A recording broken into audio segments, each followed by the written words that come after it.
जिया नाम की एक लड़की थी जो कि बचपन से ही विकलांग थी।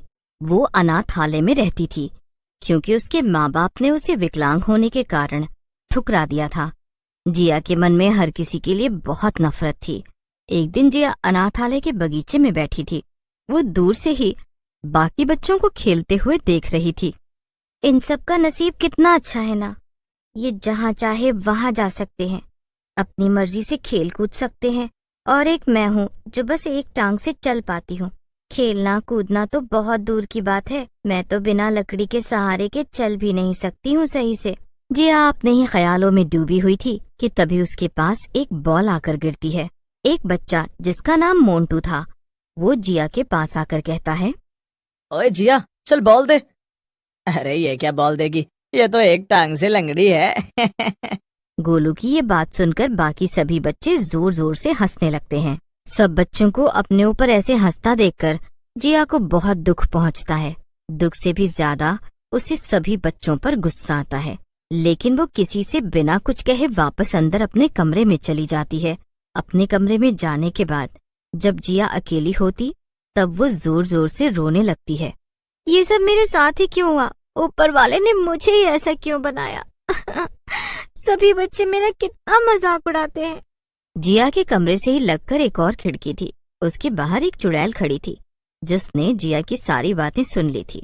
वो जिया के कमरे में आती है और उससे कहती है, क्यों लड़की, तू ऐसे क्यों रो रही है? एक चुड़ैल को ऐसे अपने कमरे में देखकर जिया बहुत ज्यादा डर जाती है और वो जोर से चिल्लाने की कोशिश करती है। बस बस, चीखने चिल्लाने की कोई भी जरूरत नहीं है लड़की। मैं यहाँ तुझे खाने नहीं आई हूँ बल्कि तेरी मदद करने आई हूँ। चुड़ैल की बात सुनकर जिया कुछ शांत होती है और डरते डरते चुड़ैल से पूछती है, क्या मदद? मेरी मदद? मगर कैसे? मैंने अभी अभी वहाँ खिड़की के बाहर से तेरी सारी बात सुन ली है। मैंने सुना कि तेरे दोस्त तुझे बहुत परेशान करते हैं, तो बता, क्या ये सच है? हाँ, ये बिल्कुल सच है। वो सब मुझे लंगड़ी लंगड़ी कहकर चिढ़ाते हैं। तो क्या तू उनसे बदला लेना चाहती है? जिया इतने गुस्से में थी कि उसे ये समझ नहीं आया कि चुड़ैल उसे गलत रास्ता दिखा रही थी। क्या? हाँ, मैं उन सब से बदला लेना चाहती हूँ। उन लोगों ने मुझे हमेशा सताया ही है। वो लोग दिन रात मेरा मजाक उड़ाते रहते हैं और कभी मुझे अपने साथ नहीं खिलाते हैं। मुझे उन सब से बदला लेना है। मेरे पास एक बहुत अच्छी तरकीब है जिससे कि तू उन सब से बदला ले सकती है। अच्छा, और वो क्या है? तू मुझे अपने शरीर में घुसने दे। मैं तेरे शरीर में घुसकर उन सब से तेरा बदला ले सकती हूँ, क्योंकि शरीर भले ही तेरा हो मगर ताकत तो मेरी होगी ना।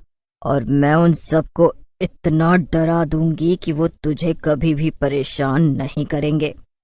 बोल, कैसा लगा मेरा ये प्लान? हाँ, ये अच्छा रहेगा। लेकिन तुम भला मेरी मदद क्यों करना चाहती हो?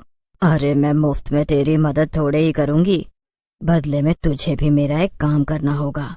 हाँ, मुझे कोई दिक्कत नहीं है। बताओ मुझे तुम्हारा कौन सा काम करना होगा? अरे बता दूंगी। इतने भी जल्दी क्या है? पहले मैं तेरा बदला तो ले लूं। ठीक है फिर, तो तुम मेरे शरीर में घुस सकती हो।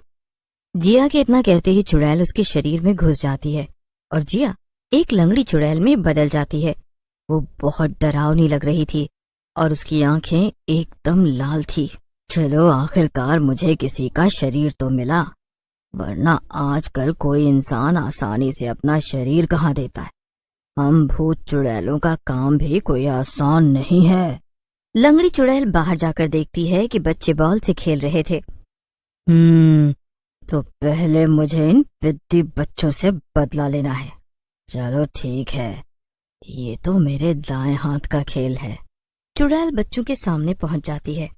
जिया को इस हालत में अपने सामने देखकर गोलू फिर से कहता है, अरे ओ लंगड़ी घोड़ी, तो फिर से आ गई। अब यहाँ क्या करने आई है? हमारे साथ खेलेगी क्या? हाँ? अरे वाह मोटे बच्चे, तूने तो खूब अच्छे से समझ लिया कि मुझे क्या करना है। हाँ, मैं तो यहाँ।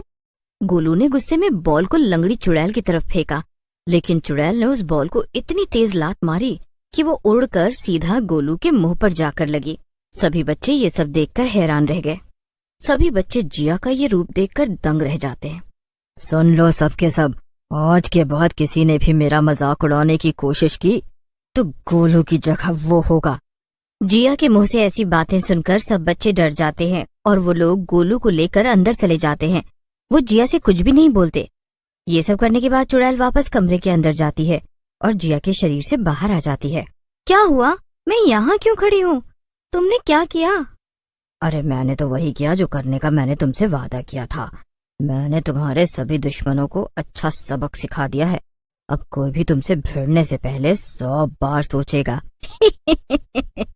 अरे वाह, लेकिन आखिर तुमने ये सब किया कैसे? ज्यादा कुछ नहीं, बस उस मोटे बच्चे गोलू के मुंह पर बॉल फेंक कर मारी और बाकी सारे बच्चे वैसे ही डर के भाग गए। चुड़ैल की ये बात सुनकर जिया को अच्छा नहीं लगता है। क्या? तब तो गोलू को बहुत दर्द हो रहा होगा ना? तुम्हें ना इतना ज्यादा करने की क्या जरूरत थी? उन्हें बस थोड़ा बहुत डराना था, इतना परेशान भी नहीं करना था। अरे ओ लड़की, मैं चुड़ैल हूँ, चुड़ैल, और मैं लोगों को कम या ज्यादा परेशान करना नहीं जानती हूँ। मुझे तो बस उन्हें परेशान करना आता है। हाँ ठीक है, अब जो हुआ सो हुआ। मैं जाकर गोलू से माफी मांग लूंगी। अब तुम बताओ, तुम्हें मुझसे क्या चाहिए? मुझे मुझे तो तू ही चाहिए। चुड़ैल की बात सुनकर जिया डर जाती है और उसे कहती है, क्या मतलब है तुम्हारा? अरे मुझे तेरा ये शरीर चाहिए पगली। मुझे लगा कि तू तो लंगड़ी है और तेरे शरीर में घुसकर मैं भी एक लंगड़ी चुड़ैल कहलाऊंगी, मगर मैं सिर्फ देखने में ही लंगड़ी थी। मुझ में ताकत उतनी ही थी, इसलिए तेरे शरीर को इस्तेमाल करने में मुझे कोई दिक्कत नहीं है। अब तो तू मुझे अपना शरीर हमेशा हमेशा के लिए दे दे। वैसे भी ये तेरे कुछ खास काम का तो है नहीं। क्या? नहीं, बिल्कुल भी नहीं। मुझे अगर पहले पता होता कि तेरे ऐसे इरादे हैं तो मैं तुझे कभी अपने शरीर में घुसने नहीं देती।